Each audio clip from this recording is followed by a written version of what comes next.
반반 뉴스입니다. 한 주 동안 뜨거웠던 6가지 이슈를 한 번에 정리합니다. 언론이 같은 사건을 어떻게 다르게 봤는지 핵심만 빠르게 볼게요.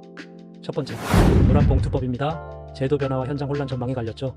먼저 한겨레, 필리버스터 종료 직후 표결에서 가결됐고, 핵심은 사용자 범위 확대로 원청의 교섭 의무를 명시, 합법 파업 범위를 노동처우에서 그에 영향을 주는 경영진의 주요 결정까지 넓혔으며 손해배상 청구 제한을 담았다고 정리합니다.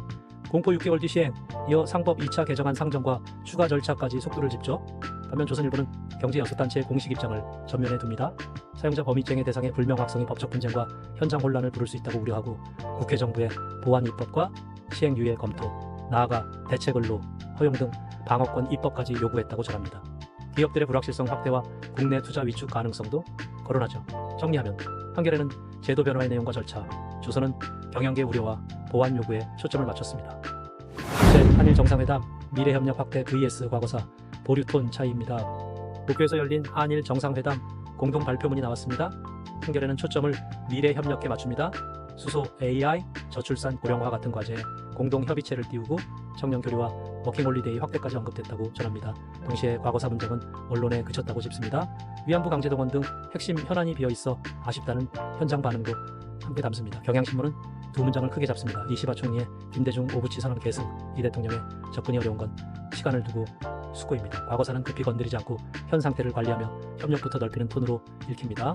공통점은 분명합니다. 대북 공조 재확인, 그리고 한미 정상회담 준비 공유입니다. 차이는 강조점입니다. 한겨레는 미래 협력 확대, 그리고 과거사 빈칸, 경향은 선 관리, 후 해결의 메시지에 강점을 둡니다. 셋째, 발언, 오산, 압색, 오해 바로잡기와 수사 배경 포인트가 달랐습니다. 트럼프 대통령이 한국이 교회를 강하게 단속했고 우리 군 기지에서 정보를 가져갔다는 취지로 말했죠. 하지만 보도에 따르면 실제 압수수색은 오산기지 안항국군이 운영하는 제1중앙방공통제소에서 이루어졌고 미군 자료는 대상이 아니었습니다. 한겨레는 이 지점을 자세히 풉니다. 오산은 한미 공동사용기지고 특검이 간 곳은 한국항공우주작전본부 건물 내 한국군 구역이었다는 점을 강조합니다. 부대지휘관 승낙 아래 진행됐고 미군과 접촉도 없었다는 특검 입장까지 담아 한미동맹 훼손 논란이 오해에서 비롯됐다고 설명하죠.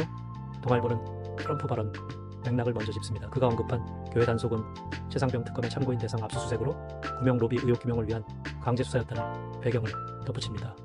오산 압수수색도 공군 홍보 누락 의혹 확인 차원이었다고 정리하고 법원 영장에 따른 절차였다는 점을 전합니다.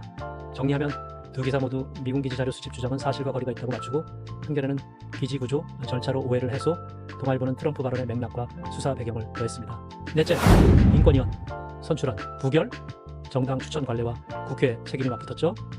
국민의힘 추천 인권위원 2명 선출안이 본회의에서 부결됐습니다.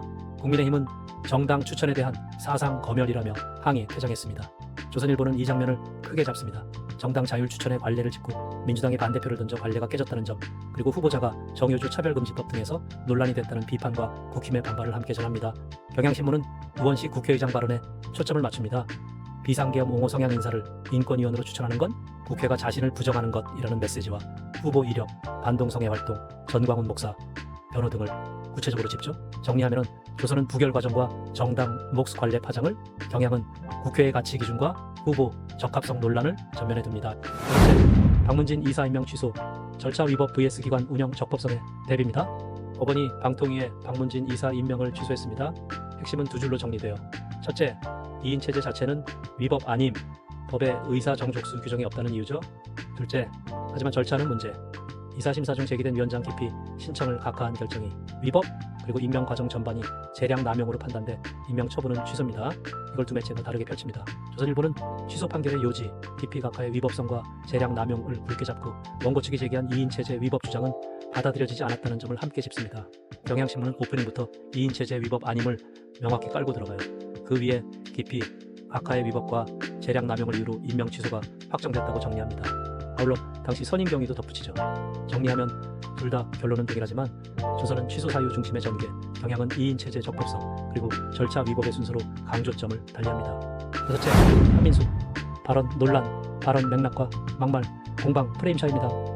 정청래 대표가 장동혁 대표에게 5가지 질문을 던졌고 장 대표는 질문 보고 빵 터졌다고 했습니다.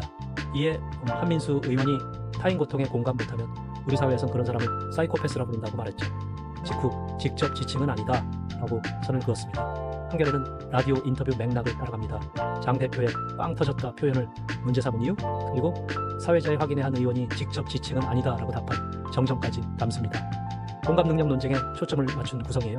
동아일보는 프레임을 넓힙니다. 찐 하남자 발언 등 여야 사이에 오간 거친 말들을 함께 묶어 막말 공방으로 정리하고 국민의힘의 금도 노는 막말, 반발까지 비중 있게 배치합니다.